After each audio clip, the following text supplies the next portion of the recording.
All right, let's be honest here. It's not a fun topic, but it is an important one. It's life insurance.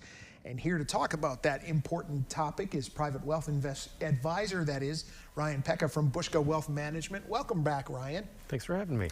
All right, with so many types of life insurance available, how do people decide what's best for them, life or term or all the other ones that I mentioned in the T's? We always recommend you meet with someone and kind of discuss your options. That answer is not going to be the same for everyone. That's the simplest way to put it. There's term life, there's whole life.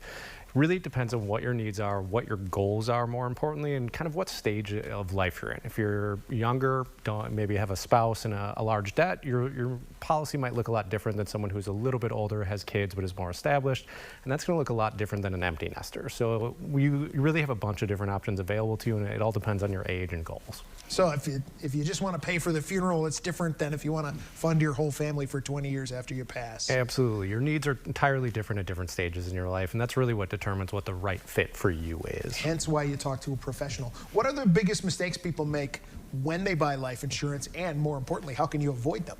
Yeah, it's either buying too much or too little life insurance. That's the most common thing we see, or insurance that's not meeting your goals. If you maybe buy term life insurance that's only for 10 years and you're 20 years old, you're likely not to need it. And then if you bought a 30 or 40-year term, it's going to keep your costs lower for a much longer period of time. Life insurance is going to cost more and more the older you get. That's just the nature of the game. Insurance companies look at it as you age. They're saying your likelihood to pass is much higher. So they're going to charge you for that coverage. It's no different than if you're a bad driver kind of a thing, but this one you can't control. So when we look at those things, it's going to be what is your cost that you need and how are we looking at that? So maybe you're the worker and you say, hey, I put life insurance on myself. Maybe your spouse stays at home. A lot of people also don't cover that spouse. They think maybe this won't happen, but the cost of childcare could really outweigh that. So making sure everyone in your family is covered appropriately, and then that's going to meet their needs if one of you goes is going to be the biggest things that we look at. So if you already have some life insurance, how often do you need to review it to make sure it's still the best plan for you as life evolves?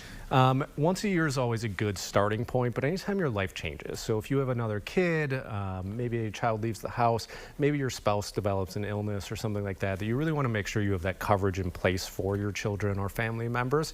Anytime those major changes happen in life, you should always revisit. So if it's not once a year, at least at those important timelines. Stay in contact with that professional. How much life insurance does the average household need, and what factors should they consider when calculating that average? Sure. So that question's hard to answer because it depends on your goals. If it's simply covering the cost of a funeral, that's $10,000 to $20,000 is typically a recommendation. If you're younger and have young kids, you want to look at 10 to 15 years of your lifespan and what the needs are for that. So you have to think about what your mortgage is going to cost, what it costs to send your kids to school, what it might cost to just have your spouse be able to maintain their lifestyle, and then you need to make sure that covers for that period of time.